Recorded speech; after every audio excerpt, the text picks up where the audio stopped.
Welcome to the supremely mystical world of Hare Krishna.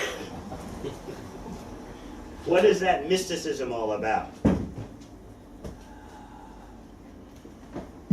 The first mystical experience that you'll have is at the microphone.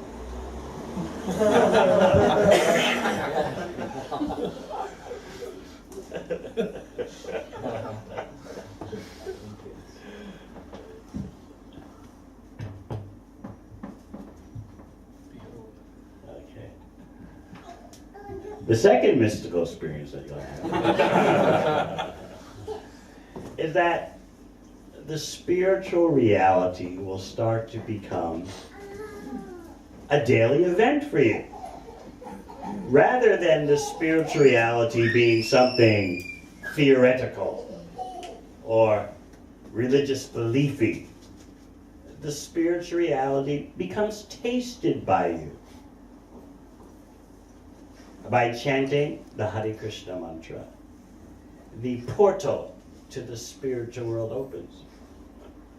Even though we're trapped in material bodies and minds, trapped in the material world, overwhelmed by temporariness, overwhelmed by incompleteness. Now just think how the feeling of incompleteness characterizes your life. You're always feeling that you are missing something. Something's outside of you that you need within you. And so in this way, oppressed by material nature, you are driven to try to connect with things to make you feel complete. So you can see your whole life in that way. Being needy, feeling some kind of emptiness, feeling some kind of hunger and thirst for something that will make you feel complete and relieve the anxiety within. As you may know, you can be very comfortable physically. But what good is that when your mind is on fire? When within you there's this overwhelming emptiness, a deep sadness that you can't extinguish no matter how hard you try. You plunge into sense enjoyment, sensuality. You drown yourself in intoxication. You surround yourself with mirth and merriment, so-called good times.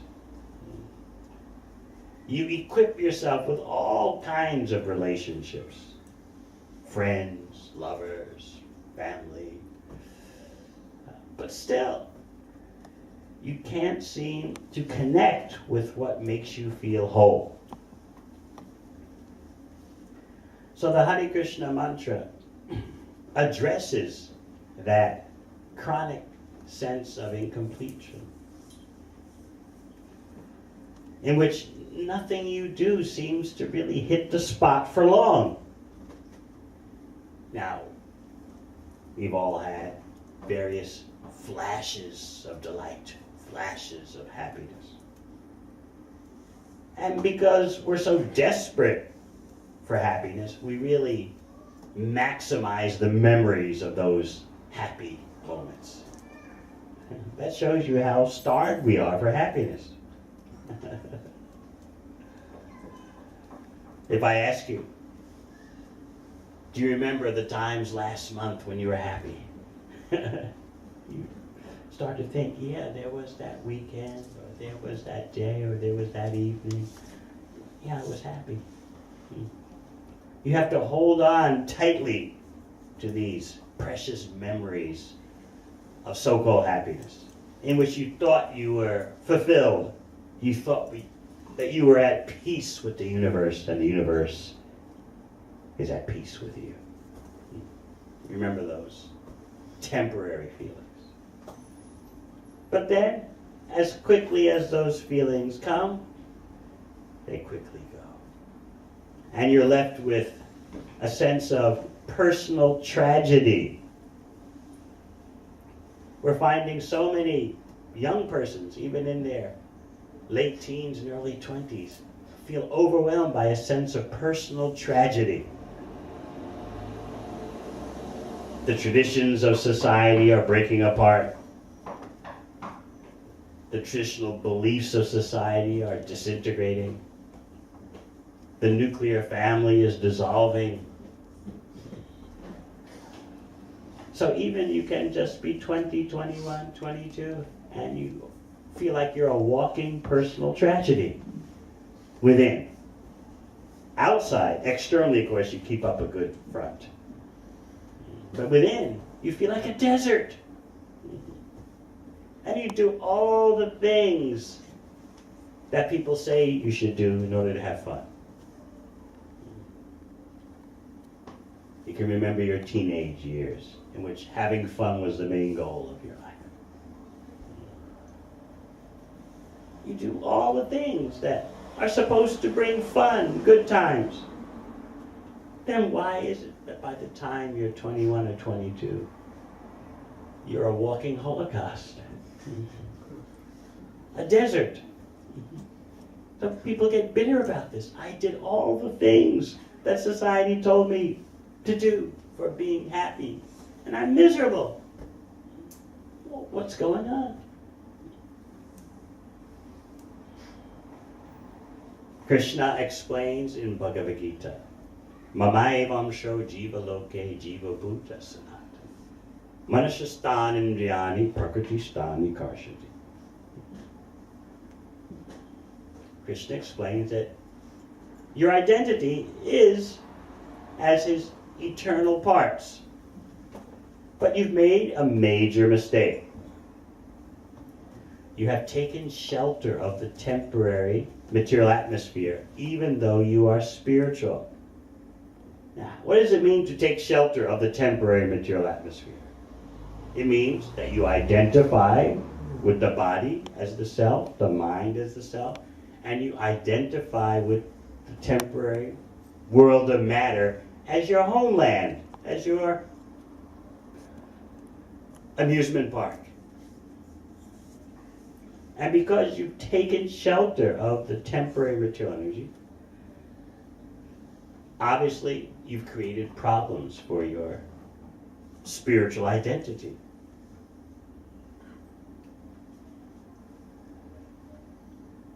You end up wasting lifetime after lifetime, body after body, trying for fulfillment, completion, and satisfaction within the oppressive material atmosphere. Now, who can say that material nature is not oppressive? Look what it's doing to you. But we're so conditioned, we accept the oppression of material nature. We accept it as just regular life, normal life. It's the way it is. And of course, we excuse ourselves, saying, what do you want out of me? I didn't make the world this way.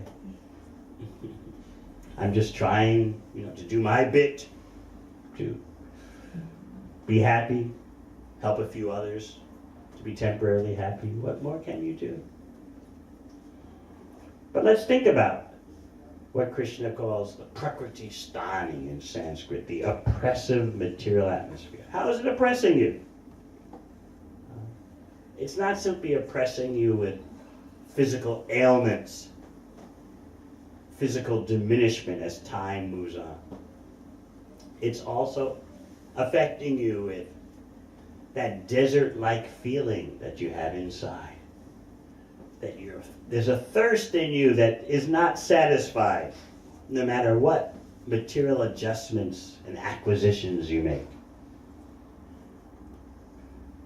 The first thing we notice about chanting Hare Krishna is that you feel connected once again.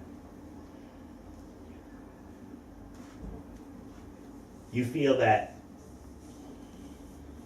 the oppressive material atmosphere is not the story of your life anymore.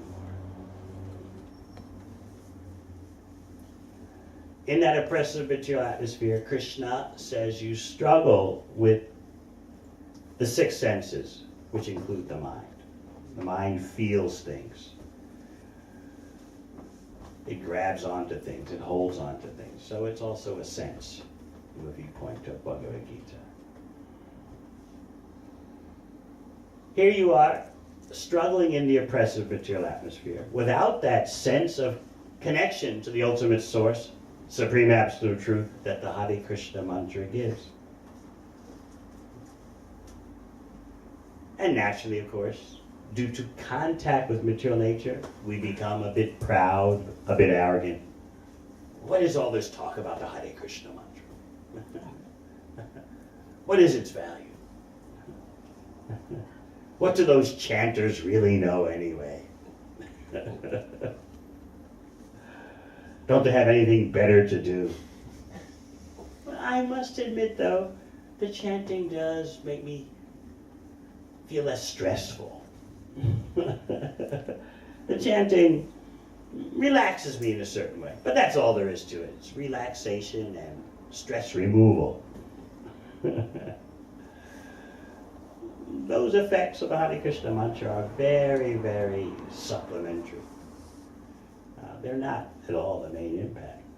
The Hare Krishna mantra goes straight to the root of our problems. That means our identifying the self with matter. And you may say, wait a minute. I don't think I'm simply matter. Come on, we all are spiritual in our own way. So why do we need the Hare Krishna mantra when we're all kind of spiritual, you know?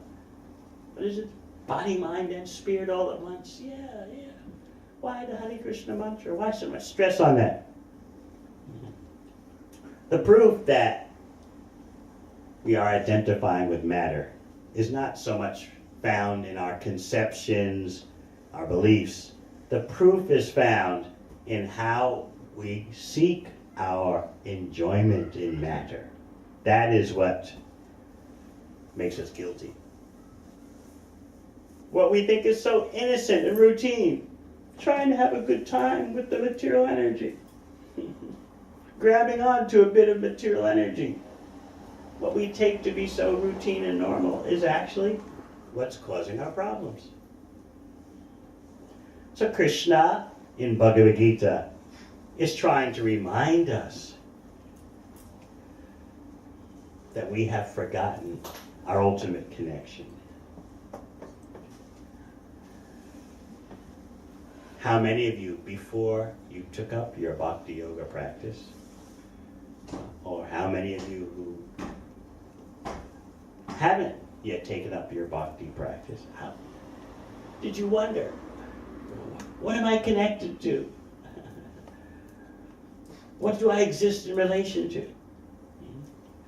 No, you're programmed in material life to just pursue your aims in life as if you are the all in all.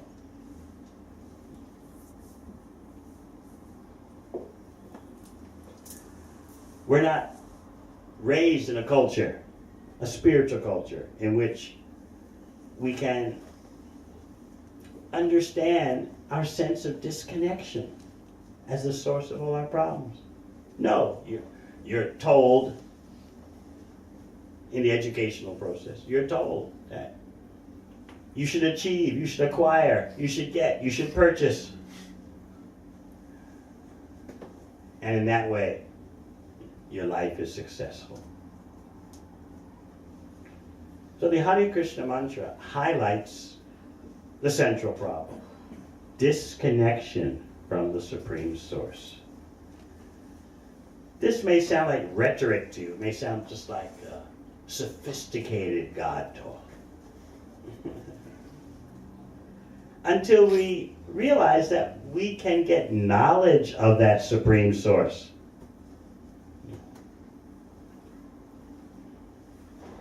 Talk about God, the Supreme, really doesn't make a substantial difference in your life until you get knowledge of what is the Supreme Absolute Truth. What is God?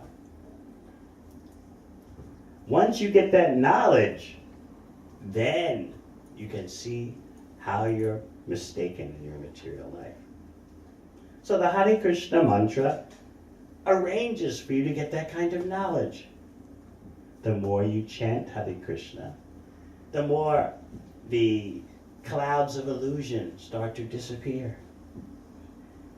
And you begin to experience your spiritual nature. In other words, you stop being an amputated limb and you start functioning as part of Krishna, a harmonious part that exists to cooperate with Krishna. The more you understand Krishna, the more you want to cooperate. Who doesn't want to cooperate with pleasure?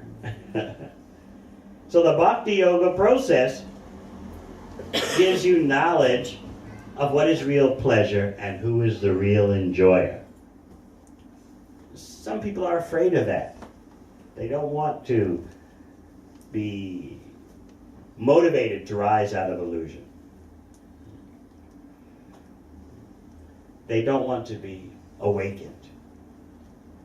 You know, if someone is sleeping, no matter what time in the morning it is, if they don't want to get up, you can't get them to get up. No matter how hard you try. Similarly, if you have a natural, that's not natural, if you have an artificial aversion to accepting that there is a supreme enjoyer and a supreme source of pleasure, you don't want to hear about it.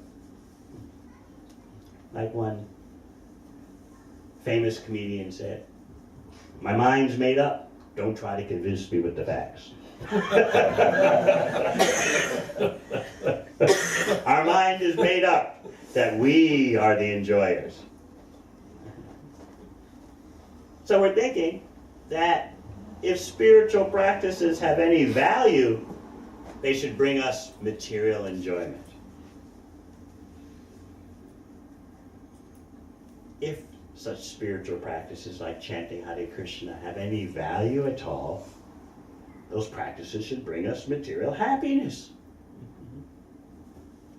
So we're shocked to find out that chanting Hare Krishna erases our misconceptions about what is happiness.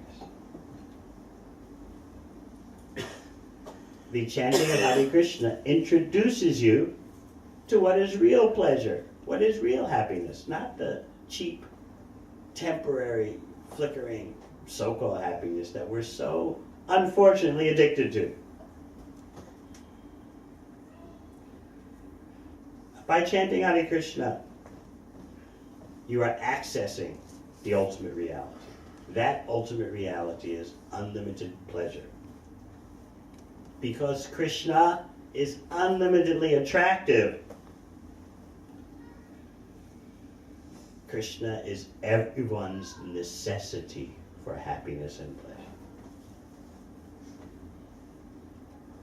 Until you connect with that source of unlimited attraction, you're never going to feel complete. In other words, the attractiveness, the so-called attractiveness of the material world and material relationships, material people, will never fulfill your need for unlimited attraction. So there's always the feeling that things have come up short.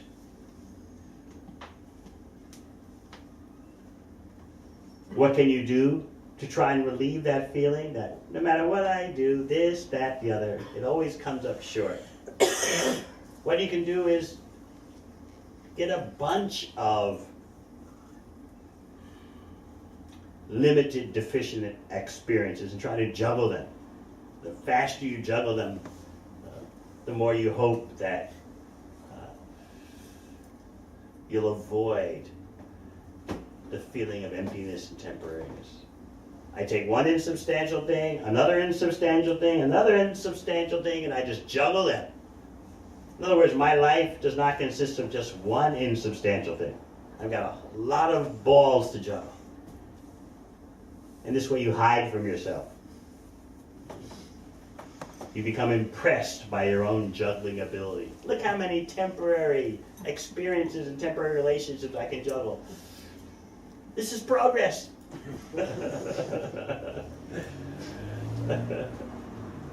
Preceding generations only juggled a few of these things.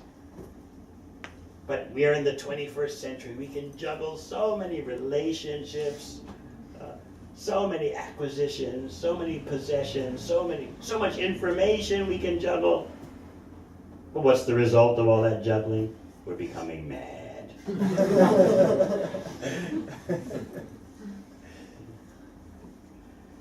So the Hare Krishna mantra is the prime medicine for curing that madness, in which we forget our spiritual identity and think that we can enjoy the temporary material atmosphere. Now let's try to see that problem within us.